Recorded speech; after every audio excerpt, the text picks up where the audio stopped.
Henry Aaron's Dream by Matt Tavares, and read to you today by Gammy. Henry Aaron had a dream. He wanted to be a big league baseball player. He didn't have a bat, so he'd swing a broom handle or a stick or whatever he could find. Henry didn't have a baseball either, so he'd hit bottle caps or tie a few old rags together or crumple up a tin can. Henry liked to play in his yard and imagine himself in the big leagues. But his father knew he shouldn't get his hopes up. "Ain't no colored baseball players," he told Henry. Still, Henry held on to his dream. In the 1940s in Mobile, Alabama, it was against the law for black kids and white kids to play baseball together. There were baseball diamonds all over the city, but they had a sign that said whites only. When Henry was 12, the city of Mobile opened Carver Park, the only baseball field in the whole city, with a sign that said colored only. That's where Henry spent his days. He raced to the park after school and played ball with his friends until it was too dark to see. Henry loved playing on a real baseball field with real bats and real baseballs. He was small and skinny, and he held the bat the wrong way. He batted right-handed with his left hand on top. But he practiced and practiced until he could hit the ball harder than any of the other kids at Carver Park. On April 15, 1947, when Henry was 13, Jackie Robinson played his first game for the Brooklyn Dodgers. Finally, there was a black ball player in the big leagues. Henry's whole world changed. He kept playing ball at Carver Park and dreaming of making it to the majors. Only now, thanks to Jackie Robinson, he knew his dream could come true. Henry started listening to every Dodger game on the radio and reading every article that he could find about Jackie Robinson. Henry learned what Jackie was going through. Everywhere Jackie played, white fans called him the N-word. Some even sent him letters threatening to kill him if he kept playing. Opposing players spiked him with their cleats. Even some of his own teammates refused to play ball with a black man. And through it all, Jackie persevered. He played hard every day and showed the world that he was just as good as anyone else. After spring training in 1948, Jackie Robinson and the Dodgers came to Mobile to play an exhibition game at Farewell Field. Henry's father took him to the game. There he was, number 42, Jackie Robinson. Henry was mesmerized. He watched his hero's every move. Sitting in the color section, way out in right field, Henry told his father that someday soon he'd be out there playing ball with Jackie.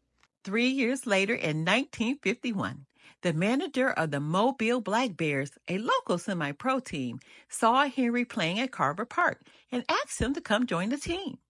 Henry was still in high school, and his mother didn't want him traveling around with the baseball team, so he only played home games and only on Sundays. He got paid $10 for every game, and he even got his own uniform. That same year, the Dodgers held a tryout camp for black players in Mobile. Kids from all over the city came to try out, all hoping to become the next Jackie Robinson. When it was Henry's turn to bat, he took his best swings, but the Dodger scouts were not impressed. All they saw was a skinny kid who held his bat the wrong way. They told him he was too small, and Henry went back home. Still, Henry didn't give up on his dream. In 1952, after he finished high school, he started playing shortstop for the Indianapolis Clowns at the Negro Leagues. Most of all the other black players in the majors, like Larry Doby, Monty Irvin, and Jackie Robinson, had been discovered while playing in the Negro Leagues. Henry thought this might be his best chance. Watching him play, Henry's teammates knew he wouldn't be in the Negro Leagues for long. He was so talented and so young, just what big league teams were looking for. His teammates knew this all too well. They were older. Some of them had been playing in the Negro Leagues for 10 or 15 years.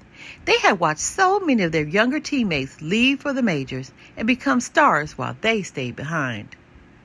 They slept on buses every night, arriving at a new city each morning, almost never stopping to eat at a restaurant because so few restaurants would serve them. Back when they were Henry's age, they used to dream of making it to the majors. But at the time Jackie Robinson signed to the Dodgers, it was already too late for them. Big league teams just weren't looking for 35-year-old rookies from a Negro league. One rainy day in Buffalo, after the first game of a doubleheader, a scout for the Braves approached Henry and asked if he would try batting with his right hand on top. In his next at-bat, Henry switched his hands and hit a home run right over the right field fence. A few days later, the Braves, a real big league team, offered him a minor league contract. Henry packed his cardboard suitcase and said goodbye to his teammates and boarded a northbound train. He joined the Braves' Class C minor league team in Eau Claire, Wisconsin. Henry was nervous before his first game. He had never faced a white pitcher before. He had been told for a long time that white ball players were better than black ball players. In his first at-bat, he lined a single into left field. As soon as he heard the familiar crack, when his bat hit the ball, he knew he was going to be okay. In 1953, Henry spent another season in the minors, but he was promoted to the Class A team in Jacksonville, Florida.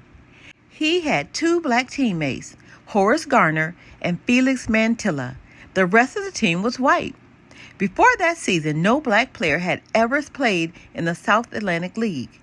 They played their games in southern cities where black people and white people weren't even allowed to play checkers together. Some white fans called Henry the N-word. Some even sent him letters threatening to kill him if he kept playing. Some fans stopped coming to games. Some of the fans who came threw rocks at him. Pitchers fired fastballs at his head. Henry didn't understand why they hated him. All he wanted to do was play baseball. Sometimes it got to him, but then he remembered Jackie Robinson and all he had done and gone through to pave the way. And he remembered his teammates from the Negro Leagues who never got the chance to live their dream. Henry focused on the ball and tried to ignore everything else. Every game, wherever the team played, the color section was packed with fans. They came to watch Henry, Horace, and Felix. Playing second base, Henry could hear them cheering wildly for every routine play. He remembered the day back in Mobile when he had sat in the color section and watched Jackie Robinson. He knew how much it meant to these people to watch him play. He was more determined than ever to make his dream come true. Henry played so well that season that by the end of the year, some of the white fans who had stopped coming to games came back to the ballpark. Some of them even cheered for him. The night Jacksonville won the pennant, the team had a big party at a restaurant in Savannah, but only white people were allowed in. While the other players celebrated, the most valuable player, Henry Aaron, sat in the kitchen with Horace and Felix and waited until the party was over. That winter, Henry played ball in Puerto Rico, where he faced real big league pitchers. For the first time ever, he struggled at the plate, and he made so many errors at second base that his manager switched him to the outfield. Back at home, even though Henry was still on the minor league roster, he got to travel with the big league club for the first few spring trainings in 1954. The Braves starters played the first 5 or 6 innings of each game. Then minor leaguers like Henry would take over. Henry knew that any day he would be sent back to the minors, so he made the most of every at-bat. During the second game of spring training, the Braves' starting center fielder sprained his ankle. The next day, his replacement pulled a muscle. Suddenly, the Braves needed outfielders. On March 10th, when Henry checked the lineup for the spring training game versus the Boston Red Sox, he couldn't believe it. He was starting in right field and batting leadoff. Henry hit a home run that day, and for the next 3 weeks, he never left the starting lineup. On the last day of spring training, Henry signed the first real major league contract. The regular season was just a few days away. Henry's dream was about to come true. On their way north from spring training, the Braves stopped at Mobile to play an exhibition game at Hartwell Field against the Brooklyn Dodgers. The color section was packed. Henry's mother and father, uncles and aunts, sisters and brothers, neighbors and friends all came to the game. Old friends shared stories about how they used to play ball with Henry at Carver Park. When Henry came up to bat, he could hear the fans in the color section cheering and clapping and shouting his name. Henry smacked a line drive into left field. He hustled around first and slid into second, just beating the throw from the left fielder, his hero, Jackie Robinson. Henry Aaron had a dream. He wanted to be a big league baseball player. There were times when it seemed almost impossible and times when he almost gave up. But finally, one fine day in 1954, Henry Aaron's dream came true. The end. Take a second to read the author's notes. We have so much more to learn. Be blessed.